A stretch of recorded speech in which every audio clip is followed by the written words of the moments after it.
Hi guys. I hope that you're doing really well whenever you are watching this video. We have talked about, or yesterday we talked about what the characteristics of living things are, and today we're going to talk about where living things come from.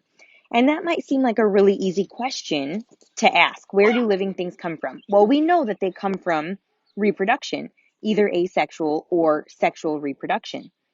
However, in the 17th century, um, people didn't know where living things came from. They thought that they came from or they were a result of spontaneous generation. And that is what we're going to talk about today. That's our major theme for today. Now, you are going to have two videos to watch by me today. They should be about 5 minutes in length each. And you will have a quiz over the information from these two videos and the one from yesterday tomorrow. So please be on the lookout for that. All right, so let's talk about where living things come from. So our goal for today is to understand where all living things actually come from. And I threw in this really cute picture of these monkeys because I thought they were so cute. So there's that for you for today. Okay, so we're going to talk primarily in this PowerPoint about spontaneous generation. So we know that living things arise from other living things through reproduction. However, centuries ago, people thought that living things came from non-living things. Spontaneous generation is this idea that living things come from non-living things. And it took hundreds of years actually for this theory or this idea to be disproved. And it actually took two major scientific experiments in order for this theory to be disproved. But what people thought is they saw or they observed that flies were flying around rotted meat.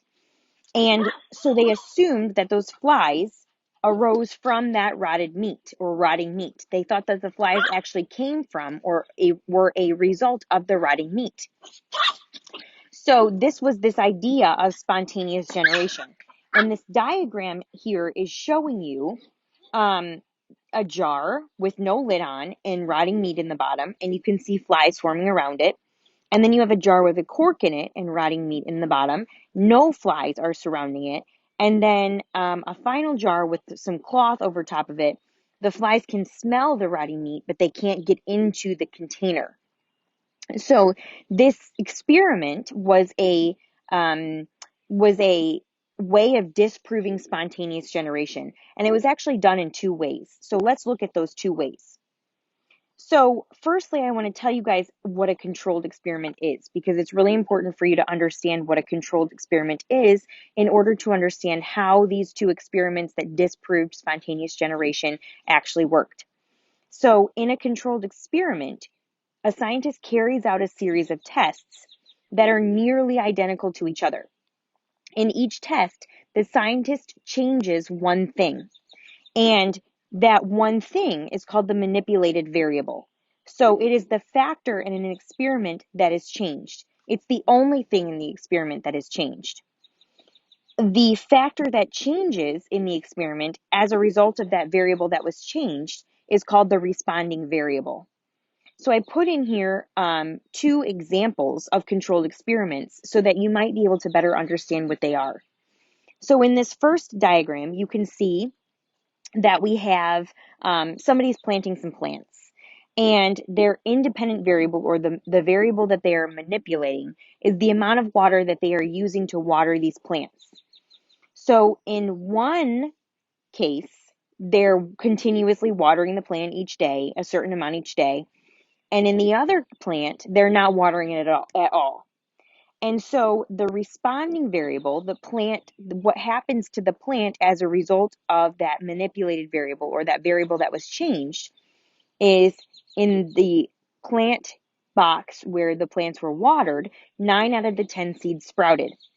In the plant box where none of the seeds were watered, 0 out of 10 of the seeds sprouted. So in this case, the manipulated variable, or the factor in the experiment that was changed, was the amount of water that was used to water each of the plants. And then the responding variable was whether or not the plants grew. So in a controlled experiment, we change just one variable each time in order to see the result that we're going to get. And it's important to change a variable because we're asking these questions. Remember, we ask questions, we formulate hypotheses, and we need to test those hypotheses. And in order to do that, we need something to compare to something else. So we change something in an experiment and we call it a controlled experiment as a result. So we're going to look at two controlled experiments that disproved or showed that spontaneous generation was not true. So the first experiment that we're going to talk about is Redi's experiment. And Francesco Redi was an Italian doctor who disproved the theory of a spontaneous generation first. So in the 1800s, he came up with this experiment. And so in one jar, he put a piece of rotting meat, and he didn't put a lid or any cloth or anything over top of it. In another jar, he put a piece of meat in the bottom, and he covered it with a cloth. And his ultimate goal was to see, are the flies going to be present in both jars? Because if they are, then it proves this theory of spontaneous generation, that the flies are coming from the rotting meat. If they are not present in both jars, then there's no way that the flies could come from the rotting meat. It means that flies would come as a result of the rotting meat to feed off of that rotting meat. And in the jar that's covered, they wouldn't be able to get in. So it would prove or disprove spontaneous generation. And what Francesco Redi found is that life does not come from non-life, meaning the flies did not come from the rotting meat. So in the jar with the open lid, there were flies present, but it was because they could get into the jar because they could smell the rotting meat and they wanted to feed off of it. So maggots were laid, or immature flies were laid, fly eggs were laid on the meat, and the flies developed from those eggs. In the other jar that was covered, there were no flies within the jar. There were no maggots found in the jar because the flies could not get into the jar. So this theory of spontaneous generation was disproved as a result of Francesco Redi. Now, in the 1900s, some people still believed in spontaneous generation.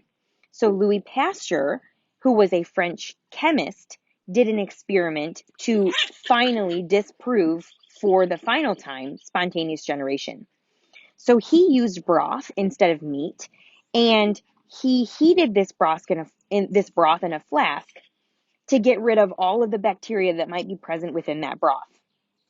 And what he did was he kept kind of like a funnel type thing, or a neck, they called it a neck, on this flask so that nothing could get into it. So no growth occurred when the flask was sealed off, meaning there was no bacteria. The broth remained clear over time because that container was kept out of reach of the flies or any bacteria that might get into the broth. In another part of his experiment, he took off the neck of that flask so that the broth was exposed to the outside environment. And what happened was the broth turned cloudy over time because bacteria were able to get into the broth and contaminate the broth. So what he found was when the broth was kept away from the external environment or was blocked off from the external environment, no bacteria could get into the broth and contaminate the broth. But when the broth was open to the external environment, meaning he took the neck off of his flask, bacteria were able to get into the flask and contaminate that flask. So he too was able to finally disprove this idea of spontaneous generation, because if the broth was not able to be exposed to the external environment, then no bacteria got into the broth. If it was exposed to the external environment, then it did get into the broth. And so there's this idea that life does not come from non-living things. Life comes from life or reproduction. So in conclusion, cells can only arise from pre-existing cells. Cells cannot arise as a result of or from non-living things. So that is that idea of spontaneous generation cleared up for us.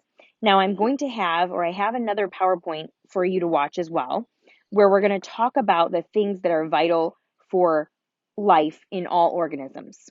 There are 4 things that all organisms need in order to survive, and we're going to talk about those in the next video.